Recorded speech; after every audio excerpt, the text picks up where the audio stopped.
乖乖听话，死后便留在我的身边，我自然会把这世上最好的一切都赏赐给你。听明白了吗？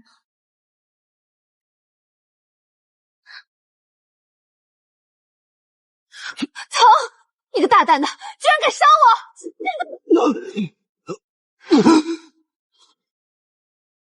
这是凤床、皇宫，这什么鬼？我不是在给女病人看病吗？怎么会在这里？你个王八蛋，敢碰我老婆！啊！我竟然穿越了，成了大昭王朝的同名小太监小苏子。原主根本没有净身，是被荣国夫人为了大量助兴药当礼物送进来的。结果原主太激动猝死，我才穿了过来。刚才的大战300劫回不是梦，全是真的。我操！这女的是当朝太后，我居然夜宿了凤床，睡了太后。还看没规矩的狗奴才！再看挖了你的眼睛！太后恕罪，太后沉鱼落雁之貌，奴才平生实乃第一次见。恍惚间，仿佛看到仙女下凡，一不小心忘了规矩，还请太后恕罪。算你会说话，记住，出去闭上你的狗嘴。今日之事不准说出去半个字，若是你敢胡乱说话，哀家便诛了你的九族。想我14岁入宫，新婚夜在太庙为先帝祈福，3个月后先帝驾崩，我垂帘听政12年，日日夜夜独守空房，多亏了姐姐送来的友人相伴。别说他为人处事确实稳妥周到，就是民间子弟太不懂规矩，得好好磨磨他的性子。奴才知道了，奴才什么都不记得，什么都没有发生。奴才只知道今日是自己第1天进宫，以后一定竭尽所能，好好伺候太后娘娘，为太后娘娘之命是从。凭你也配伺候哀家？油嘴滑舌！来人啊，把这不懂规矩的狗奴才发配到浣衣局！是。啊，这太后怎么穿上衣服就不认人啊？说好的1日夫妻百日恩呢？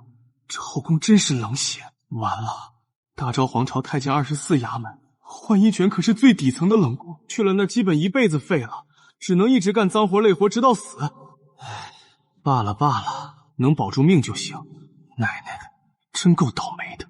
便宜你个小东西了，先帝都没睡滚，倒被你个小王八蛋给睡了。启禀太后，要将其灭口吗？别，先派人偷偷看看他嘴老不老实的，老实就晾他几天，不老实再弄死也不迟。我正给患者胸部检查，没想到她丈夫突然冲进来，把我当成了猥亵病人的色狼，当场一刀捅进了我的胸口。剧痛袭来的那一瞬，我只听见耳边一片尖叫。再睁眼时，鼻尖闻到一股幽冷的龙涎香。不要停！我脑子嗡的一声。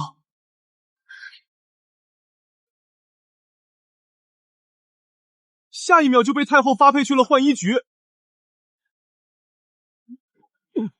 哟，这是又来了哪位贵人？谢公公，哪有什么贵人，这是慈宁宫那边打发来的小苏子，太后娘娘亲口吩咐发配到您这儿来学规矩的。哼，连太后娘娘那种好心型的活菩萨你都能得罪，真是个不长眼的废物。两位公公放心，咱家一定好好替太后娘娘教教这个不懂事的废物。小苏子是吧？瞧你这细皮嫩肉的，以前在慈宁宫是干轻生活的吧？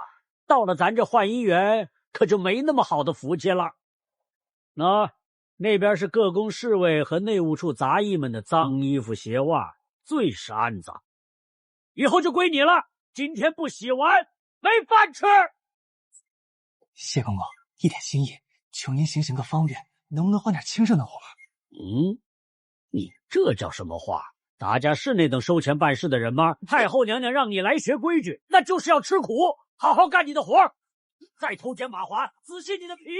这老阉狗拿钱不办事，简直黑透了！你给我等着，今日之辱，老子定要你100倍偿还！再这么干下去，我这堂堂一道圣手都快变成废手了。我必须想个办法。看他这气色和动作，分明是患了严重的伏病。姑姑小心。多谢你了，没事儿，老毛病了。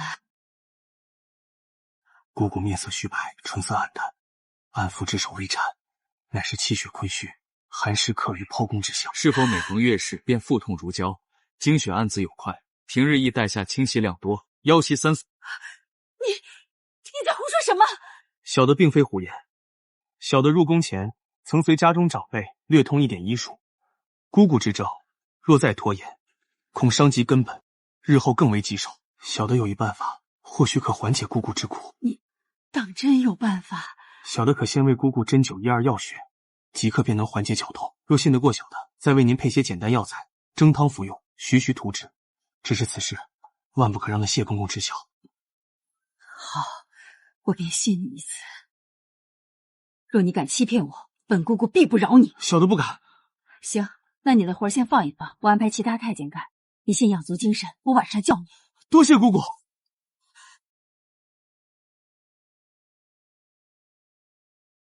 还请姑姑整理衣服。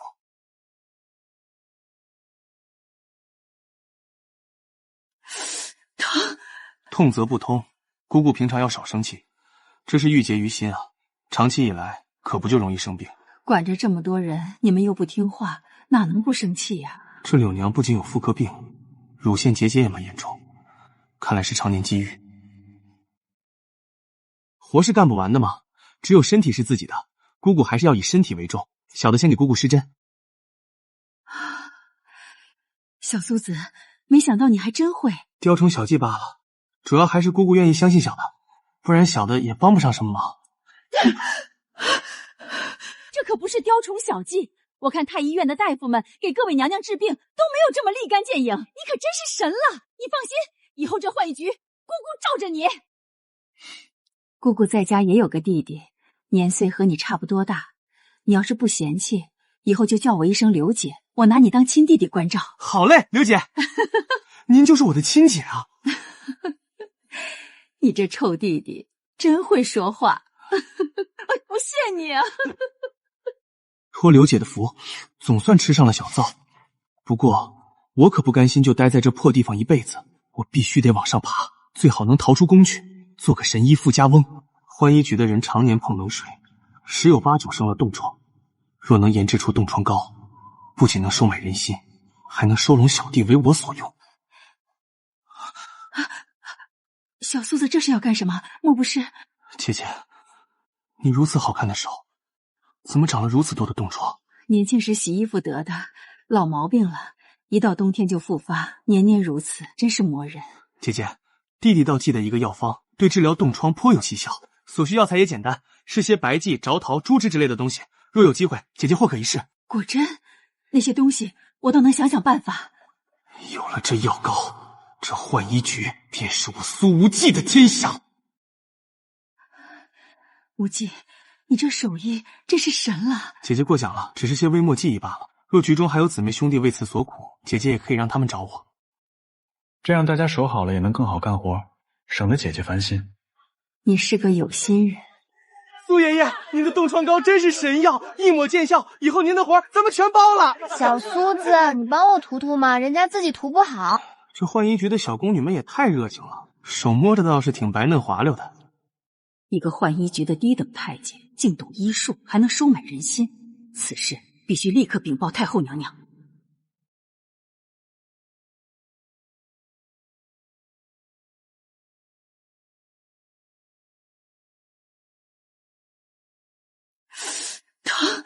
痛则不通，姑姑平常要少生气，这是郁结于心啊。长期以来，可不就容易生病。管着这么多人，你们又不听话，哪能不生气呀？这柳娘不仅有妇科病，乳腺结节也蛮严重，看来是常年积郁。活是干不完的嘛，只有身体是自己的，姑姑还是要以身体为重。小的先给姑姑施针。小苏子，没想到你还真会。雕虫小技罢了，主要还是姑姑愿意相信小的，不然小的也帮不上什么忙。这可不是雕虫小技，我看太医院的大夫们给各位娘娘治病都没有这么立竿见影，你可真是神了！你放心，以后这浣衣局，姑姑罩着你。姑姑在家也有个弟弟，年岁和你差不多大，你要是不嫌弃，以后就叫我一声刘姐，我拿你当亲弟弟关照。好嘞，刘姐，您就是我的亲姐啊！你这臭弟弟真会说话，我谢你啊！托刘姐的福，总算吃上了小灶。不过我可不甘心就待在这破地方一辈子，我必须得往上爬，最好能逃出宫去，做个神医富家翁。浣衣局的人常年碰冷水，10有8九生了冻疮。若能研制出冻疮膏，不仅能收买人心，还能收拢小弟为我所用。小苏子这是要干什么？莫不是……姐姐，你如此好看的手，怎么长了如此多的冻疮？年轻时洗衣服得的，老毛病了，一到冬天就复发，年年如此，真是磨人。姐姐，弟弟倒记得一个药方，对治疗冻疮颇有奇效，所需药材也简单，是些白蓟、着桃、猪脂之类的东西。若有机会，姐姐或可一试。果真，那些东西我倒能想想办法。有了这药膏，这浣衣局便是我苏无忌的天下。无忌，你这手艺真是神了。姐姐过奖了，只是些微末技艺罢了。若局中还有姊妹兄弟为此所苦，姐姐也可以让他们找我。这样大家手好了也能更好干活，省得姐姐烦心。你是个有心人。苏爷爷，您的冻疮膏真是神药，一抹见效，以后您的活咱们全包了。小苏子，你帮我涂涂嘛，人家自己涂不好。这浣衣局的小宫女们也太热情了，手摸着倒是挺白嫩滑溜的。一个浣衣局的低等太监，竟懂医术，还能收买人心，此事必须立刻禀报太后娘娘。禀告太后，奴才刚遇见小苏子与那名叫双儿的小宫女手握着手，眉眼传情，甚是亲密，还和50岁的柳姨勾勾搭搭。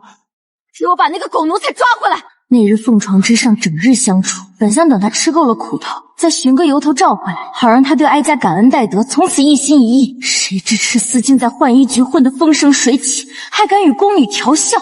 太后息怒，您刚亲自下旨将小苏子发配到浣衣局，转眼又将他抓来，师出无名，容易遭人诽谤。下面的人看到您那个小快钱大费周章，肯定会说闲话。你说的对，哀家岂能自降身份与他一般见识？既然不能明着召回来，那就让他自己滚回来请罪。把这件凤袍送去浣衣具清洗，就说是哀家过几日要穿的重要礼服，让他们务必小心清洗，若有丝毫损坏，唯他们是问。浣衣局那个姓谢的管事最是奸猾推诿，他发现少了珍珠绝不敢声张，定会找个替罪羊。而小孙子刚到浣衣局没几天，又得罪过哀家，定是最好的人选。太后圣明。谢公公，这可是太后娘娘的心爱之物，上面共有100颗东海珍珠。太后交代了，务必小心清洗，若出了差错，仔细你的脑袋。姑姑放心，奴才一定亲自盯着，绝不敢有半分闪失。1、2、3、98、99，这怎么会是99颗？完了！这是哪个该死的偷了珍珠啊？刚才荣姑姑分明说是100颗，怎么黑锅还轮到咱家了？简直欺人太甚！这小崽子是太后厌弃的人，正好让他背黑锅。既然已经少了1颗，说不清楚了，那干脆1不做2不休，把这些珍珠全弄到手，然后全部栽赃给苏无忌。到时候这小子必死无疑，而咱家还能完美脱身，发一笔天大的横财。小苏子，谢公公有何吩咐？喏，可别说咱家拿了你的钱不照顾你，咱家今日特地把这活交给你，这可是天大的恩典和信任，你可要仔细着点儿，里里外外都要洗干净。若是出了一点差错，仔细你的皮肉筋骨。当然，若是干好了，咱家也是重重有赏，你小子可得珍惜这次机会。事出反常必有妖，这老烟狗没安好心，想趁机嫁祸给我。多谢公公赏识，只是这凤袍贵重，小的不敢私自接过。还请公公当面见证，看看这凤袍的样子，日后交接时也可以证明小的没动手脚，以防小的日后说不清。哼，狗东西还挺有脑子。行吧，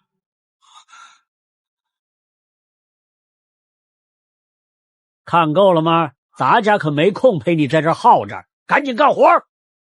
是公公，小的这就去洗。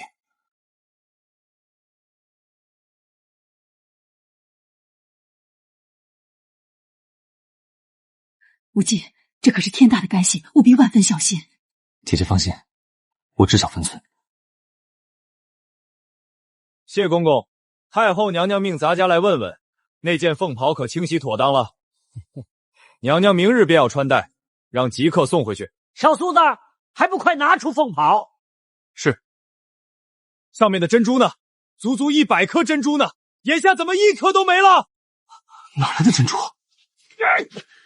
好了你个胆大包天的小叔子，咱家如此重要的凤袍交付你洗，你居然敢偷盗珍珠，简直是无法无天！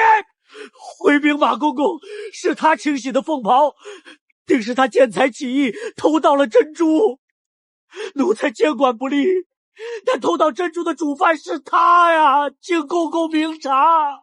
这老烟狗居然要栽赃我，搞不好珍珠就是他偷的，让我当替罪羊。还请马公公明鉴，小的接手凤袍时，上面根本没有什么珍珠。谢公公将此袍交给小的时，便是如此，小的冤枉。咱家亲手交给你的，明明是一件完好的珍珠凤袍。荣姑姑送来时也说得清清楚楚，有100颗珍珠。眼下凤袍只有你一个人碰过，本公公后续都没接手，定是你见财起意偷掉了。如今人赃并获，你还敢狡辩？小的确实未曾见过珍珠，请马公公查验凤袍，上面根本没有任何镶嵌珍珠留下的线口或痕迹。怪不得领口空荡，原来有100颗珍珠，竟拆得1颗不剩，好狠的主意！哼，定是你手段高明，将痕迹也一并处理了，或重新熨烫过了。你这等奸猾之徒，什么事情做不出来？马公公，此事会有蹊跷，小苏子他……闭嘴！这里哪有你说话的份儿？再敢多嘴，连你一并治个同罪！够了，孰是孰非，自有太后娘娘圣断。来人，将这小苏子和这件凤袍一并带走，面见太后。谢公公，你也一同前来回话。是。小崽子，跟咱家斗，你还嫩了点儿。偷盗御用珍珠100颗，这可是大罪，等着被千刀万剐吧！你给我等着，我必杀你！你还想杀我？你小子怎么杀我？难不成是化成鬼魂来索命？来呀，咱家等着你呢！押进来。完了，又犯了指使太后的死罪。这女人到底在盘算什么？奴才奉荣姑姑之命，将娘娘的珍珠凤袍交给她清洗，竟将凤袍上的东海珍珠尽数偷盗，奴才失察，但主犯是他，求娘娘明正遵行，以正宫规。小苏子，你可认罪？回太后娘娘，奴才冤枉。谢公公将凤袍交给奴才时，上面根本没有任何珍珠，领口处也无镶嵌痕迹，奴才从未见过珍珠。奴才怀疑是有人贼喊捉贼，还请娘娘明察。荣姑姑送来时分明说的是100颗，奴才接过时也数过是100颗。此子奸猾，交给他就没了，分明是他干的。哦，谢公公，你口口声声说是100颗珍珠，那哀家问你，你可否亲自数过这凤袍上的珍珠？具体数目究竟是多少？回娘娘，奴才亲自数过，就是100颗，绝不会有错。大胆狗奴才！事到如今还敢欺瞒哀家！娘娘，奴才不明白。哀家这件凤袍乃江南织造特供，其上东海珍珠自始至终就只有99颗，何来100颗之说？荣姑姑明明说有100颗珍珠，深情太后和荣姑姑他们是故意的。哀家原本只是想看看你们换医院办事是否诚实可靠，看看你们交接时是否会如实上报。谢公公，你如此不诚实，居然还要嫁祸他人，你贼喊捉贼！娘娘饶命啊！奴才是怕娘娘怪罪，这才报了100颗，奴才真的没有偷拿呀！哼，怕哀家怪罪？我看你是贪心不足蛇吞伤，立刻搜他的住所。那99颗珍珠，我根本还没来得及转移。为什么？太后明明厌恶这小苏子，为什么要用这种手段试探换衣骨？回禀太后，赃物在此，在谢公公床下暗格搜出。是他！是这狗奴陷害奴才，是他偷了珍珠放在我床下，求太后娘娘明察呀！死到临头还诬陷他人，拖下去打入慎刑司，严加审问，看看他还贪墨了多少，按公规处置。我冤枉啊！我冤枉啊！小畜生，你！堂堂太后怎会拿凤袍去试探一个小小的浣衣局？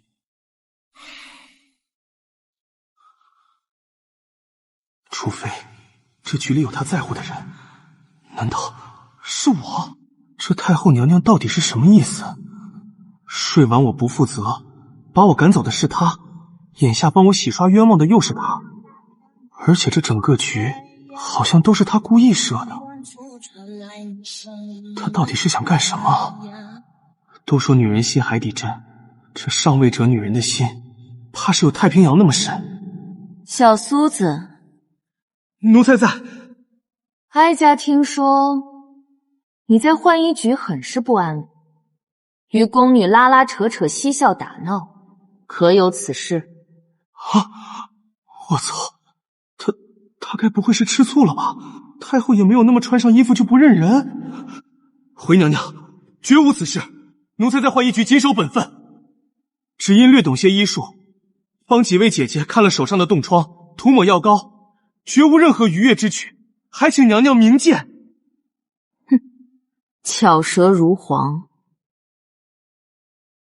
不过你还算懂规矩，在浣衣局没有胡言乱语，即使被冤枉，也没有攀扯哀家。谢公公伏法，浣衣局管事一直空缺，你可有兴趣？奴才对管事之位毫无兴趣，只想重新回到太后娘娘您的身旁，为娘娘您当牛做马，侍奉左右。哼，还算你有点忠心，但哀家身旁岂是你想来就能来的？是，娘娘说的是，娘娘让奴才去哪儿，奴才就去哪儿。奴才就是娘娘手上的一块砖，您想往哪儿搬就往哪儿搬。娘娘，可安排小苏子去漱芳渊长公主那儿？浣衣局你不用回去了，长公主那儿还缺个伺候的。你去长公主那儿当个九品侍监吧，算是对你此次被冤枉的补偿。记住，给哀家安分守己，若再让哀家听到什么风言风语，自吸你的皮，滚下去吧！奴才叩谢太后娘娘恩典，娘娘千岁千岁千岁。行了，带他下去，送去细芳斋。诺。唉。这后宫太险恶，老子啥也没干都有人来算计我，怪不得都想一步一步往上爬，爬到最高呢。连我他娘的都想做赵高了！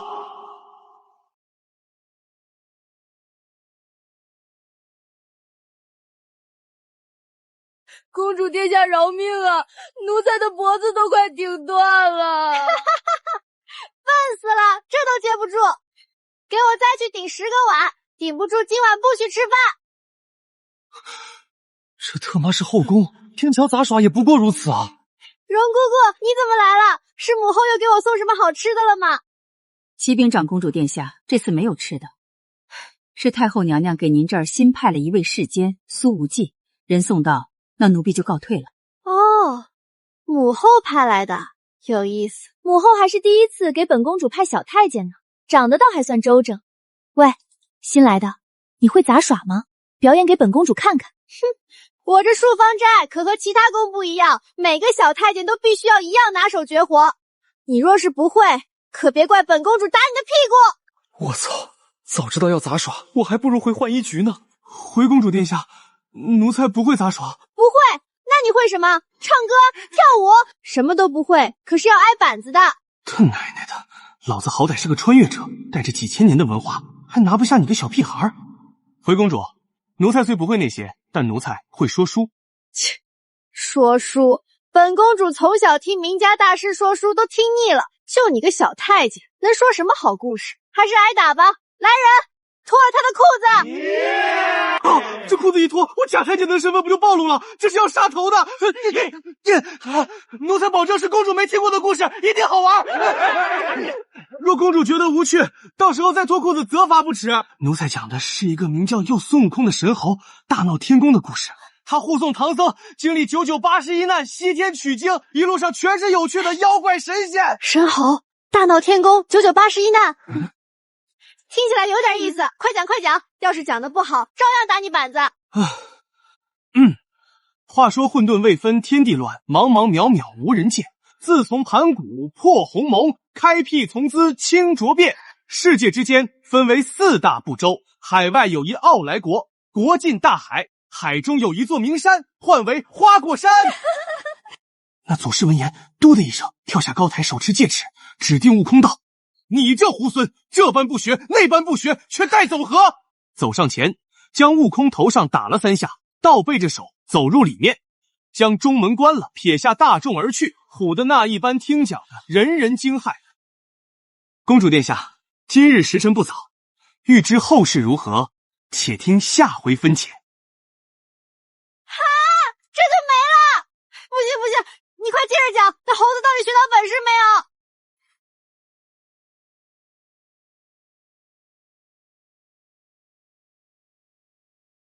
还要！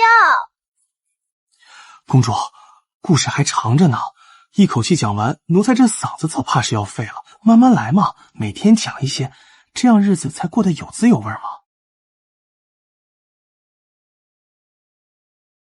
好吧，那你明天必须接着讲，讲得好了，本公主有赏；要是讲不好，哼！是，奴才遵命。咦，说起来，这有趣的故事你从哪儿听来的？怎么那些说书名家从未讲过？奴才出身民间，这都是从民间听来的一个个小故事，加上奴才自己的些许编撰而成。你这脑子还挺灵光，还会自己编撰故事呢。不过光会讲故事可不够，民间还有什么好玩的？你说说看，要是能再让本公主开心，重重有赏。回公主殿下，奴才以前在家乡时倒是学过几手新奇的点心做法，外面绝对吃不到，应该能让公主您满意。外面吃不到，真的假的？本公主在皇宫里什么没吃过，你可不要吹嘘。快去做，做的好吃有赏，做的不好吃，哼，你就去给本公主洗月月的工图。奴才遵命。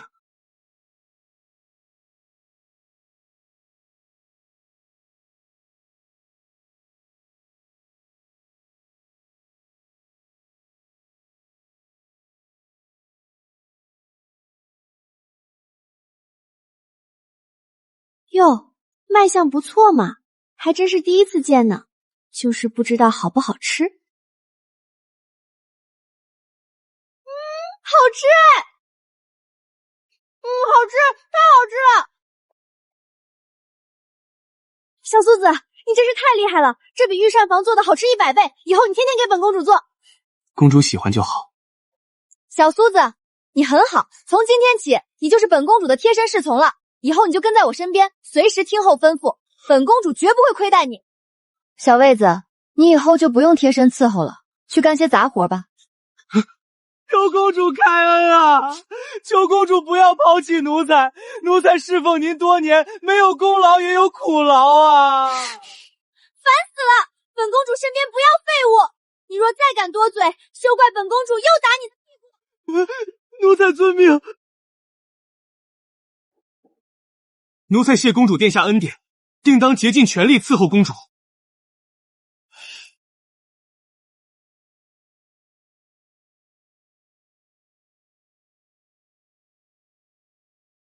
陆公公，这是我亲手做的鱼泡，今夜三哥您来找我，我帮您带上。我会按摩，您坐好了，我给您按啊。您要是觉得舒服，晚上我给您加上泰式、柔式的绝密手法。苏公公，你奴才什么都能做，只有男人才最懂男人。苏公公，这是小的给的见面礼，银子不多，还请公公不要嫌弃。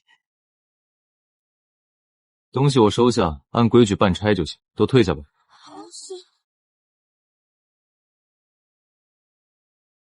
这才是人过的日子，大通铺的臭脚丫子味儿终于不用闻了。至于这些银子，和光同尘嘛，水至清则无鱼。西游记的后续加上现代网红小零食，彻底把这刁蛮公主拿捏的死死的，走哪儿都得带着我。小苏子，你给咱家等着！他竟扳倒了浣衣局的管事谢公公。这小子怎么这么邪门？谢公公算什么？他的干爹可是司礼监掌印，这后宫真正的天。老祖宗曹德熙，小苏子，你动了老祖宗的口，我看你这回怎么死！狮子哥哥，你可得给奴才做主，也得给您自己想想后路啊！小妹子，你这是做什么？快起来，让人看见成何体统！狮子哥哥，你还没看出来吗？那新来的小苏子就是个祸害。他一来就顶了我的位置，下一个会是谁？他如今是公主面前第一得意的人，说书做吃的，把公主哄得团团转。假以时日，您这首领太监的位置还能坐得稳吗？休得胡言！公主殿下喜欢谁，那是主子的事，我们做奴才的岂能妄加揣测，心生嫉妒？不是嫉妒啊，狮子哥哥，这小苏子为人十分歹毒，最爱钻营上位。小的打听清楚了，他在浣衣局的时候就扳倒了浣衣局的管事谢公公。小的怕你着了他的当，死无葬身之地啊！咱们只要说动老祖宗出手，便能让这小子死无葬身之地。小的愿意拿出所有积蓄来求老祖宗，只是我人微言轻，见不到老祖宗，还请石头哥帮忙引荐。起来吧，我答应你了，只是此事需从长计议，切不可声张。明日午时，老祖宗在内堂吃茶，懂规矩吧？九品太监，呵呵，在老祖宗面前连只蚂蚁都不如。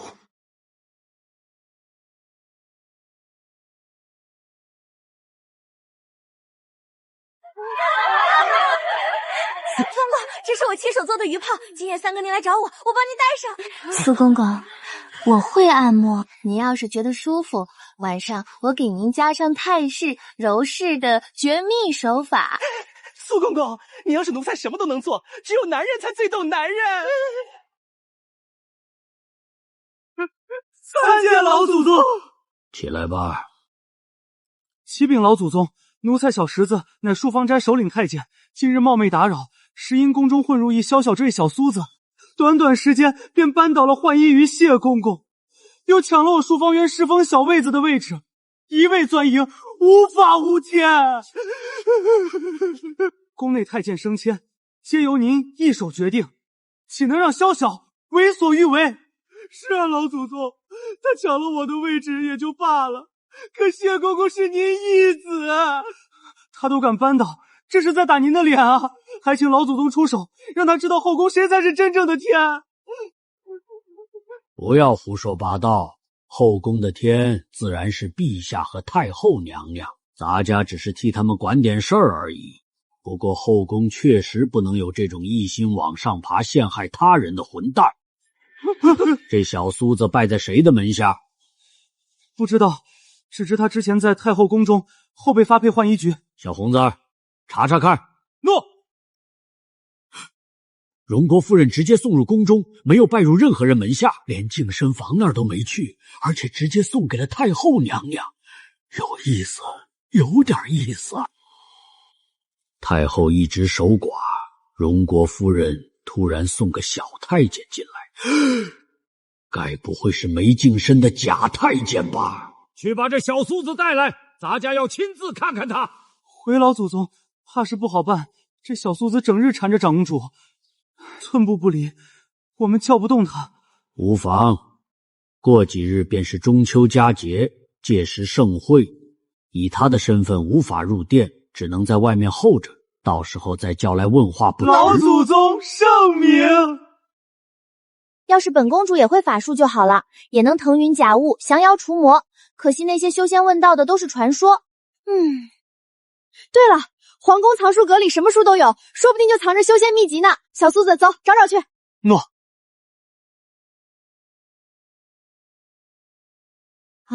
气沉丹田，丹田在哪里啊？引气过山中，下行至气海，山中在哪儿？气海是什么？还有这打通任督两脉，任督二脉又是什么？什么破秘籍吗？根本看不懂，净写些人家不懂的东西。公主殿下若是信得过，或许奴才可以为您讲解一二。你看得懂？奴才入宫前，家中长辈曾略通岐黄之法，对人体经脉略有涉猎。书中所及穴窍，奴才或可指明。那你快说，丹田在哪儿？公主，涉及身体部位，恐有冒犯。哎呀，烦死了！本公主准你说了，快指！此处便是丹田，又称下丹田，是藏经之所，修炼内息的根本之地。哦，原来是这里。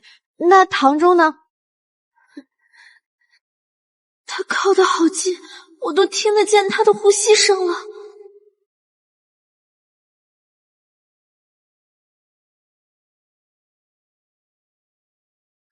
无情，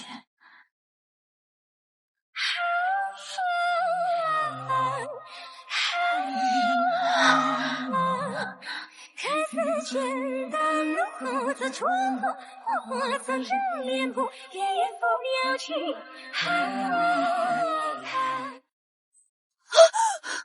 原来是个梦。天哪，丢死人了！绝对不能让人发现，捂干，必须用体温把它捂干再起。公主，一手丹田，气走命门。长公主怎么回事？肌肉这么紧绷？想当年我做妇科大夫，什么没见过。今天就先学到这儿吧。公主，这套吐纳之法刚行至一半，本公主要自己先领悟一下。哼，小屁孩，咱们就不能老老实实练武吗？哼，不过再可爱也没有这本秘籍可爱。刚刚跟着练了一圈，身体热热的，没准真能练出内劲。臭小苏子，教就教，靠那么近干嘛？说他不懂男女忌讳吧，他偏偏一本正经；说他老实吧，他怎么什么穴位都敢点？唉，要是他不是太监该多好啊！不行，我怎么能有这种想法？学武不好玩，不玩了！今天必须远离他，让脑子清醒一点。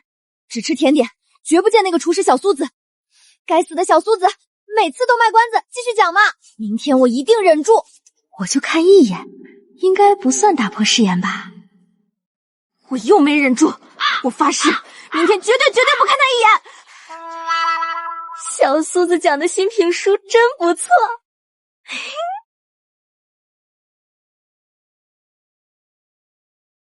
坏小苏子，臭小苏子，真是不识好歹。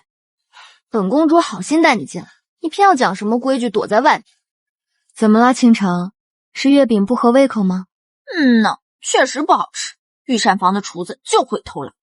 母后，我那儿有几样新奇的小点心，到时候给您尝尝。不对，母后您应该早尝过了。是我班门弄斧了，毕竟那小苏子就是您送来的嘛。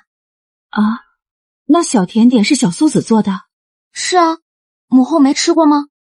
母后自然吃过了。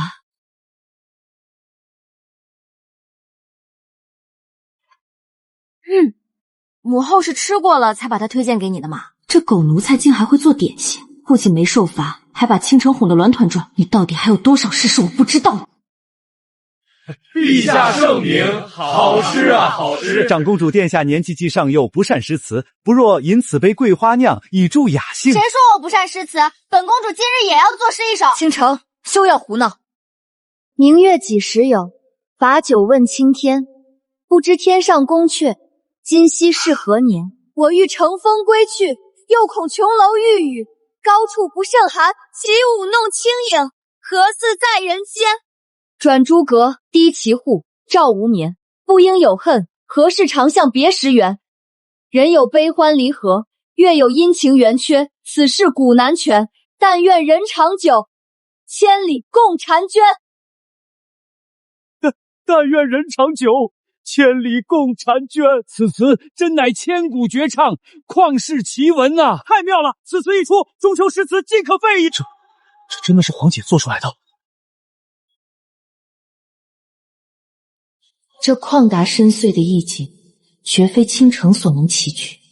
难道又是那个小苏子？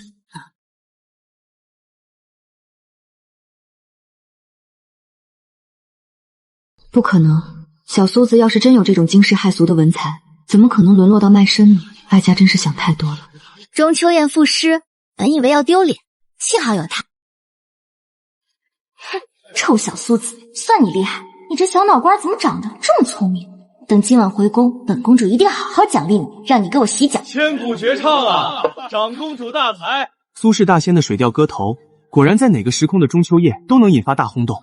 有我这全能小帮手在，不愁长公主不宠我，抱紧她的大白腿，一步步往上爬。可惜太后的心思太难猜，不然要是能抱上太后大腿，那爬的可就更快了。倾城妹妹这词做的真是好的让人不敢相信呢。不是姐姐不相信妹妹，只是这词意境高远，哲思深邃，遣词造句更是老辣至佳，实在不像是妹妹平日风格，倒像是哪位隐士大儒的手笔。妹妹莫非是从哪位先生那里借鉴来的？赵婉如，你在胡说八道什么？这就是本公主做的。哦，是吗？那妹妹可真是深藏不露了。倒是姐姐我唐突了，实在不知道妹妹文才提升了这么多。你作诗怎么证明？这贱人就是故意造谣诬陷我。不好，长公主遇到麻烦了，来者不善，是在怀疑她的才华。快去告诉长公主，讲天竺国玉兔精的故事，可证才学。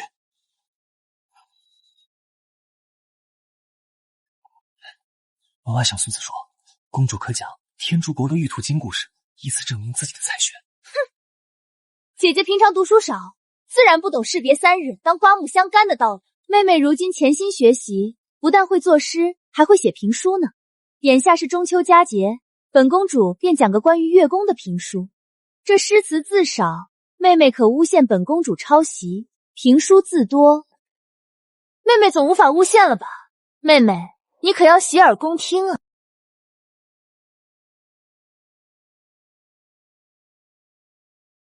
评书简直滑天下之大稽，就凭她那点草包底子，今日要是真能编出什么惊艳全场的故事，我赵婉如就把这程瑞婷的石桌给生吞下去。好啊，那姐姐可就洗耳恭听了。妹妹若是忘词了，或者想不出来，也不要着急，大家都是一家人嘛，不丢人。小苏子，你可千万别让我出丑。那本公主就给你们讲一个月宫玉兔思凡下邪，孙大圣智擒假公主的评书故事。月宫玉兔，孙大圣，这都是什么？怎么以前从没听过？却说唐僧师徒西天取经，路经天竺国，恰逢天竺国公主抛绣球招亲，那绣球却不偏不倚打上了唐僧的僧帽。那玉兔精设下抛绣球之计，大圣火眼金睛，识破妖邪，一路追至月宫。妙啊！这故事构思奇巧，引人入胜。长公主殿下竟有如此想象力，老臣佩服，五体投地，真是太精彩了。原来月宫里还有这般趣事，长公主殿下真乃奇女子。这评书从来闻所未闻，看来果真是长公主亲自所作。这闻所未闻的精彩故事，难道还能是抄的不成？我若继续说是抄的，反倒让我自己沦为了笑柄。姐姐，该读点书了，而不是满心都在嫉妒上。哼！女儿，这诗词和评书真是你自己做的。母后，女儿哪有这本事？多亏你送我的那个小太监小苏子，这都是他讲给我听的。又是小苏子，会医术，会做甜点，居然还有如此高的文采。这小松子到底是什么来头？你究竟还有多少惊喜是哀家不知道的？不能再把小松子放倾城身边了，必须把他调回来，抓来质问他到底还隐藏着什么。哎呀，母后，这次真的要多谢你了，你真是送了女儿一份大礼呢。有意思，一个小小太监竟然有如此文采，你可真是越来越让咱家好奇了。陛下，太后娘娘，咱家告退。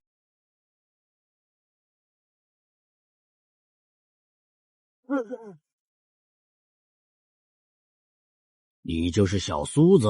三山帽，红蟒袍，能参加中秋宴会的大太监只有3位：御马监汪直掌京城禁军与全国马政，秉笔太监冯保掌东厂锦衣卫，监察百官，这位绝对是大人物，一人之下万人之上的内相司礼监掌印太监曹德贵。小的是，敢问公主有什么吩咐？跟咱家走一趟吧。这太监什么用意？大概率感觉不是什么好事。这还望公公恕罪。小的是长公主殿下的贴身侍从，奉命在此等候长公主，恕小的不能从命。没眼力见的东西，这是司礼监掌印公公，咱们后宫所有太监的老祖宗。这后宫之中，所有太监老祖宗都有生杀大权，叫你来你就来。再敢废话，可别怪咱家动手了。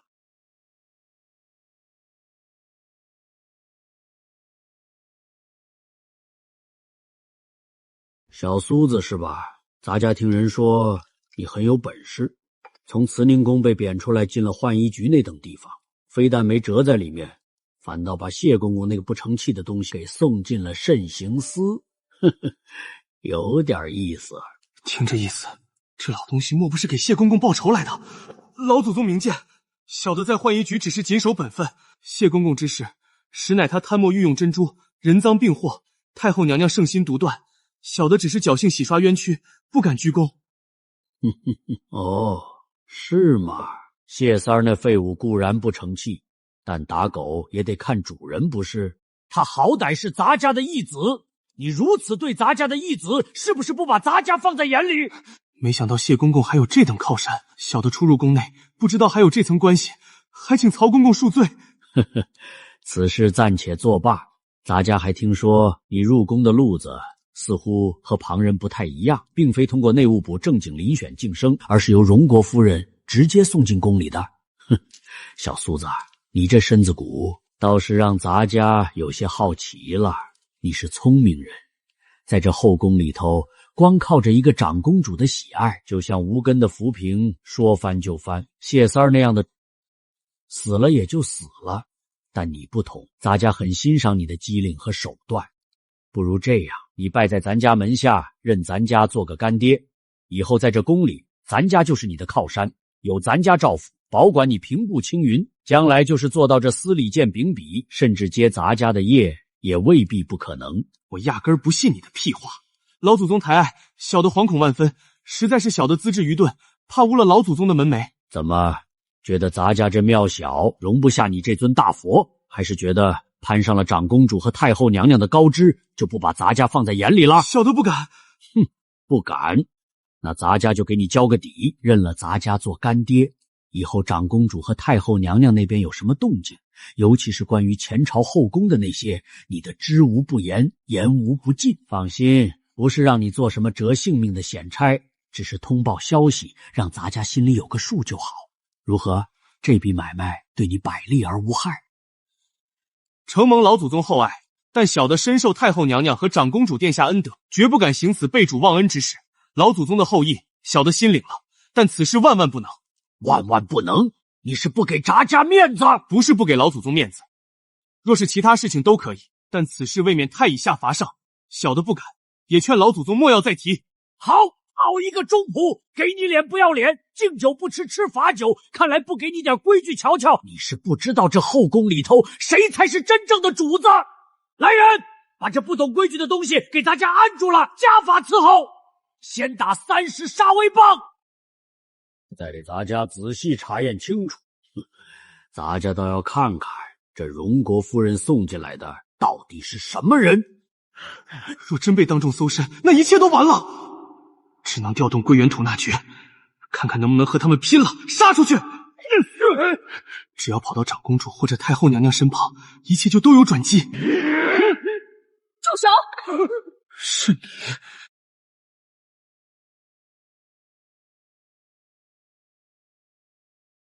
曹公公，手下留情。还没动手，太后的贴身女官就来了。这小苏子果然是条大鱼。不知此人犯了什么罪？此人乃太后亲自指派，纵有不是，也该由慈宁宫管教。司礼监直接动刑，与理不合吧？原来是荣姑姑。今日荣姑姑怎么有闲心到我这司礼监来了？本姑姑刚好路过，还请公公给个薄面，让我把她带走回去处理吧。此子冲撞上官，咱家身为掌印，执行家法乃是分内之事，怎么会与理不合？这老东西向来圆滑，今日竟不惜跟我撕破脸，难道他猜到小松子是假太监了？曹公公言重了，只是此人牵扯太后和长公主，是否容奴婢先回禀太后娘娘？不必了，区区一个小太监，何须劳动太后圣听？容姑姑还是回去伺候太后吧，这里的事不劳你费心。来人，动手！你们想要动这人，就先从我的身体上看过去。得罪了。去死吧！住手！我看谁敢动他！曹德贵，你好大的胆，连本公主的人都敢动！长公主竟甘心为他出头，这小苏子必定是假太监。今日若放虎归山，日后必成大患。不如今天就彻底撕破脸，只要查出他秽乱后宫，就能借此扳倒太后，向陛下邀功。老奴参见长公主，非是老奴为难，实在是这小苏子犯了宫规，老奴依法惩处。什么宫规？我看就是你故意刁难。小苏子，我们走，看谁敢拦本公主。长公主殿下，您如此维护一个低等太监，恐怕于您的清誉有损吧？老奴怀疑他根本不是真太监，此乃欺君大罪，必须查个水落石出。来呀，给咱家清了这小苏子的衣裳，验明正身。那就打，谁怕谁啊！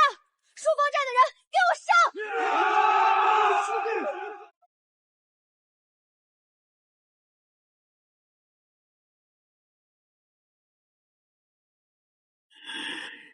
找死！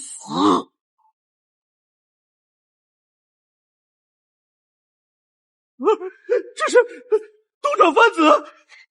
曹德贵，你疯了！你敢叫东厂的人冲本宫动手？公主殿下，老奴是绝不敢动的，但这小太监，今日老奴一定要拿下，还望公主恕罪。你们动手的时候看着点，记住，绝不能碰长公主一根毫毛。至于其他人，敢有阻拦的，格杀勿论。你这平日里不声不响的老宦官，竟如此胆大包天！够了！老奴叩见太后娘娘，娘娘千岁千岁千岁。曹公公真是好大的官威啊！哀家女儿的话你都不听了，怎么这后宫如今是你曹德贵说了算？你眼里还有没有哀家和皇帝？太后娘娘息怒，老奴万万不敢蔑视凤威，还不快退下！是。只是这小苏子入宫凭证存疑，老奴身为司礼监掌印，职责所在，不得不查。若其身份有假，乃欺君罔上之罪，老奴实是为宫闱安全着想啊！好一个职责所在，曹德贵，你今日是非要验个明白不可了。老奴只是求个心安，求个规矩。规矩？好，你要规矩，哀家就给你规矩。你要凭证，哀家就给你凭证。请留一刀进来。老刀刘，他怎么会来？奴才留一刀，叩见太后娘娘，娘娘千岁。刘师傅不必多礼。刘师傅，你仔细看看，这奴才你可认得？回太后娘娘，这孩子叫苏无忌，大概是1个月前由荣国夫人府上送来的。当时净身的活儿正是奴才亲手做的，奴才记得清楚，他身子骨还算结实，恢复的也挺快，错不了。他的净身评书也在这里，只是老头子我年纪大，忘性大，忘记往宫里送了，这才让曹公公误会了。全完了，他可是我半个师傅，质疑他就是欺师灭祖。小曹子，你这又是何苦呢？咱们这行讲的就是个规矩和信用，我老刘头干了一辈子，手上过了多少人，从没出过差错，也没说过半句假话。这孩子确确实实是净身的，怎能平白怀疑滥用刑罚呢？曹公公，现在你可心安了？可还觉得规矩有问题？老奴糊涂，老奴有眼无珠，听信谗言，冤枉了小苏子，老奴罪该万死。苏世坚，是咱家错了，咱家向你赔罪。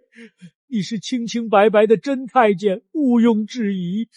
既然清楚了，就管好你自己和你手下的人，再有下次，你这掌印就做到头了。有劳刘师傅跑这一趟，哀家让人送您回去，必有重赏。谢太后娘娘。走吧，回宫。还得是太后手段高明，这下我这贾太监算是拥有铁打的护身符了。该死的小苏子，害我危人扫地。不过太后，你也得意不了多久啊！帝党已然崛起，咱们走着瞧。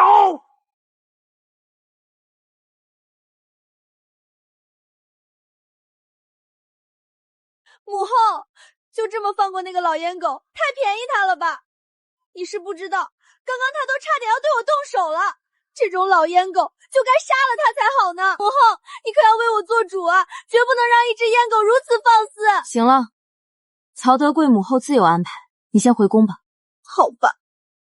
小苏子，你留下，我还有几句话要问你。母后，小苏子是被冤枉的，都是我书皇院的那嫉妒小苏子，这才向曹公公告密。要不是我发现小石子魂不守舍，拷问出小苏子被抓，这就出大事了。小苏子是无辜的。放心，他本就是我慈宁宫的人，我比你了解他，不会责罚他的。好吧。这个没良心的王八蛋，居然看都不看我一眼。不知道为什么，母后和小苏子的关系好像有点复杂，难道是我想太多了？奴才叩谢太后娘娘救命之恩。你们都退下，容姑姑，你在门外守着。起来吧，你这狗奴才倒是真能惹祸，才消停几天就惹到曹德贵头上去了，嫌命长吗？娘娘明鉴，非是奴才惹事，实在是树欲静而风不止。奴才只想安分守己伺候公主，奈何曹公公他……他那点心思，哀家岂会不知？不过是见你得了哀家和倾城的眼，想把你捏在手里当个眼线罢了。这老家伙历经3朝，最会见风使舵。如今皇帝日渐年长，眼看亲政在即，他便开始左右摇摆，既想巴结哀家，又想讨好皇帝，甚至暗中与某些人眉来眼去，无非是想保住他那掌印的位置。娘娘说的某些人，莫非是指安亲王？你倒是机灵，安亲王赵弘是先帝的亲哥哥，不过是宫女所出的庶长子，而先帝是嫡子，固然是先帝继位。先帝驾崩时，就有朝臣以兄中弟义的名义推举安亲王继位，但哀家岂能答应？